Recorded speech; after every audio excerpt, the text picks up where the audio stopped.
மதுரை விமான நிலையத்தினுடைய ஆலோசனை கூட்டம், அதனுடைய தலைவர் விருதுநகர் நாடாளுமன்ற உறுப்பினர் அருமை சகோதரர் மாணிக்கம் தாகூர் அவர்கள் தலைமையிலே நடைபெற்றது.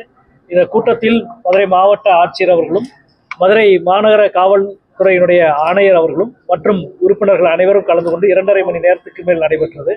இந்த கூட்டத்தில் மிக முக்கியமான விஷயம், போன கூட்டத்திற்கும் இந்த கூட்டத்திற்கும் இடையில் 2 நல்ல முன்னேற்றங்கள் வந்திருக்கிறது. ஒன்று, 24 மணி நேர சேவை என்பது நாம் நடைமுறைப்படுத்தி இருக்கிறோம். ஒன்று. இரண்டாவது, புதிய விமானமாக இரவு 9:30 மணிக்கு மேல் 9 மணிக்கு சென்னையிலிருந்து இயங்க துவங்கி இங்கே 10:30 மேல் இயங்குகிறது. எனவே கடைசி விமானம் என்பது இப்போ 10:30 மணிக்கு மேல் ஒரு புதிய விமானம் இயக்கப்பட்டிருக்கிறது. ஒரு நல்ல செய்தி. இந்த 6 மாதத்தில் நடந்திருக்கிற முக்கியமான முன்னேற்றம். அதே போல இந்த கூட்டத்தில் மாவட்ட ஆட்சியர், அதே போல மாநகராட்சி ஆணையர் அனைவரும் வர வைத்து இந்த கூட்டத்தில் பங்கெடுத்து 2.5 மணி நேரம் பேசியதிலே மிக முக்கியமான ஒரு தேவை என்பது விமான நிலைய ஓடுபாதை விரிவாக்கத்தில் 2 நீர்பிடிப்பு பகுதி வருவதை ஒட்டி அதற்கு மாற்று ஏற்பாடு செய்வது. ஏன்னா அது உச்சநீதிமன்ற வழிகாட்டுதல் அடிப்படையில் நிறைய சிக்கல்கள் இருக்கு. அந்த மாற்று ஏற்பாடு செய்வதில் இங்க நம்முடைய நாடாளுமன்ற உறுப்பினர் குறிப்பிட்டதை போல குண்டாற்று சேனலுக்கு ஒரு புதிய வழித்தடத்தை உருவாக்க வேண்டியிருக்கிறது. அதற்கு ஒரு 90 கோடி ரூபாய்க்கான எஸ்டிமேட் என்பது நேற்றைக்கு போடப்பட்டு மாவட்ட ஆட்சியரால் இந்த வாரம் மாநில அரசுக்கு அனுப்பப்பட இருக்கிறது.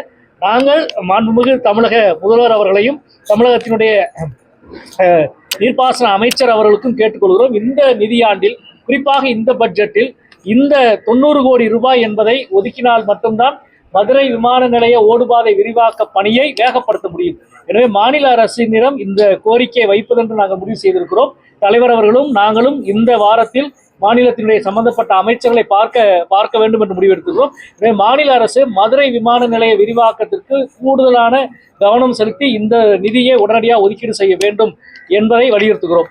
அதனுடைய தொடர்ச்சியாக ஒன்றிய அரசிடம் வருகிற 4ஆம் தேதி நம்முடைய சேர்மன் அவர்கள் தலைமையில் நாங்கள் எல்லோரும் சென்று சந்திக்க இருக்கின்றோம். சிங்கப்பூர் உள்ளிட்ட நாடுகளுக்கான விமான சேவை விரிவாக்கத்துக்கு.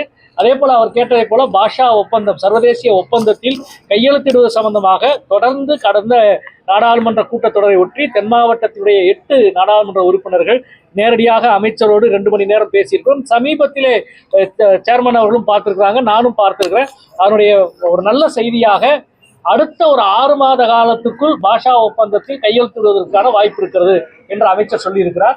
அது 6 மாத காலத்துக்குள் கையெழுத்திடுகிற ஒரு நல்ல விஷயத்தை நோக்கி தொடர்ந்து நாங்களும் அழுத்தம் கொடுப்போம்.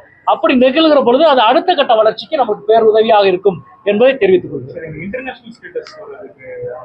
இல்ல, அதான் பாஷா எக்ரிமெண்ட் அதனுடைய ஃபர்ஸ்ட் ஸ்டெப். அது அது ஆட்டோமேட்டிக்கா அடுத்த கட்டத்தை நோக்கி நகரும். ஒவ்வொரு இப்ப 24/7 நம்ம நிறைவேற்றிருக்கோம். அடுத்து பாஷா எக்ரிமெண்ட், அதுக்கு அடுத்து என்ற அடிப்படையில இதுக்கடையில அந்த நில கையகப்படுத்துதலும் முடிந்தால் அடுத்த கட்டத்தை நோக்கி நம்ம நகர முடியும்.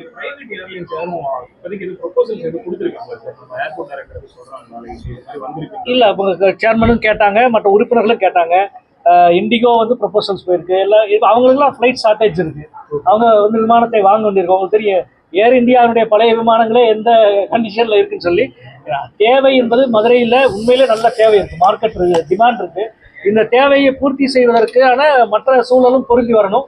கண்டிப்பாக இப்போ 24/7 என்பது ஒரு ஓப்பன் கடையை சொன்ன மாதிரி கடையை திறந்து இருக்கிறோம். கொள்வார்கள், வர வேண்டும், வருவார்கள். 24/7 சொல்றீங்க. நார்மலா 9 மணிக்கு ஃபிளைட் ஸ்டாப் ஆயிரும். இப்போ 10:30 மணிக்கு ஒரு ஃபிளைட் போகுது, கடைசி ஃபிளைட். அவ்வளவுதான். 9:30 மணி டு 10:30 ஒரு நேரத்துல நீங்க கடைசி 24/7 எந்த அடிப்படையில் சொல்லப்படுது? நாங்கள் 24 மணி நேரம் இயங்கும் விமான நிலையமாக இப்ப மாற்றியிருக்கிறோம். ஓகேவா? விமான நிலையம் இயங்கும். விமான நிலையத்தில் விமானங்கள் வர வேண்டும் என்பது அந்தந்த விமான நிறுவனங்கள் சம்பந்தப்பட்டது. அவர்கள் இங்க ஒவ்வொன்றா முதல்ல நீங்க கடை திறந்து வச்சாதானே ஆள் வரும். இப்ப செஞ்சிருக்கிறோம். 10 வருஷ கோரிக்கை நிறைவேறீங்க. 24 மணி நேரம் தொலைக்காட்சி இருக்குல்ல, நடந்தாதான் நீர் போட முடியும். பாதகம் செய்பவரை கண்டால் நாம் பயம் கொள்ளலாகாது பாப்பா. மோதி மிதித்து விடு பாப்பா, அவர் முகத்தில் உமிழ்ந்து விடு பாப்பா. அண்மை செய்திகளை உடனுக்குடன் தெரிந்து கொள்ள இணைந்திருங்கள் எம் நாடு தொலைக்காட்சியுடன்.